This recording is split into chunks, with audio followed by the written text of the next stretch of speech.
Hello guys, may pinuntahan tayong pamilya na kung saan ang sabi nila ay napakahirap at may anak pa na special child at ang kanilang bahay ay butas-butas. Kaya nagpaturo tayo sa batang ito kung saan ang bahay na sinasabi nila.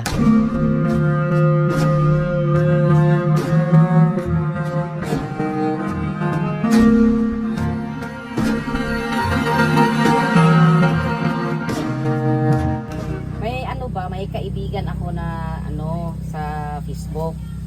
Ang pangalan niya Ason Bay de la Cruz. Tubong Mindanao na siya pero nakatira sa Canada. Nagpatulong siya, nagpahanap siya kung sino gusto niyang matulungan. So baka sakali isa kayo na matulungan, mabigyan. Kaya kunting bigas, ganyan, siri. Tapos yan, kaya pumunta kami dito dahil nirecommend kayo. Tapos kung pasok ka, tingnan mo ang ano. Ano palang trabaho ng asawa mo?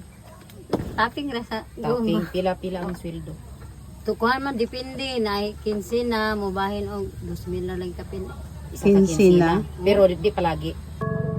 So guys, ganito lang ang bahay nila. Napakaliit tapos butas-butas pa. Baka meron tayong mga kaibigan dyan na gustong tumulong, mataba ang puso. Ako mataba ang puso ko dahil mataba naman ang kilo. Ito ang mataba to. Pero October 18. 12 years old. Oo, karong October. So wala tayong magawa, barito ang buhay.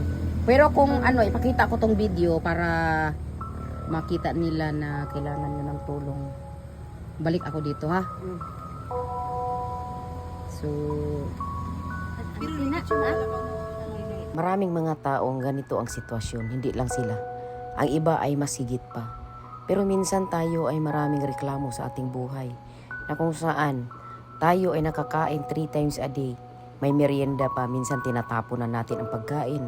Mga gamit natin tinatapon na kahit pwede pa. May nakausap akong mga taong katulad nila na kahit sa panaginip daw ay imposibleng guminhawa sila. Dahil sa tunay na buhay, mas marami ang hirap kaysa sarap. Dahil hindi naman sadya ko na mamigay ng tulong, wala tayong bit-bit. Kaya nanghiram na lang ako sa aking kasama para makapagbigay kahit papaano, kahit konti, at least man lang makabili sila ng kunting ulam. Nakakahiya man ang aking inaabot, alam kong makatulong sa kanila sa oras na ito. Sa mga nakapanood nito, baka gusto nyong i-share ang bidyong ito para malaman ninyo kung gaano pala kahirap ang buhay ng ibang tao.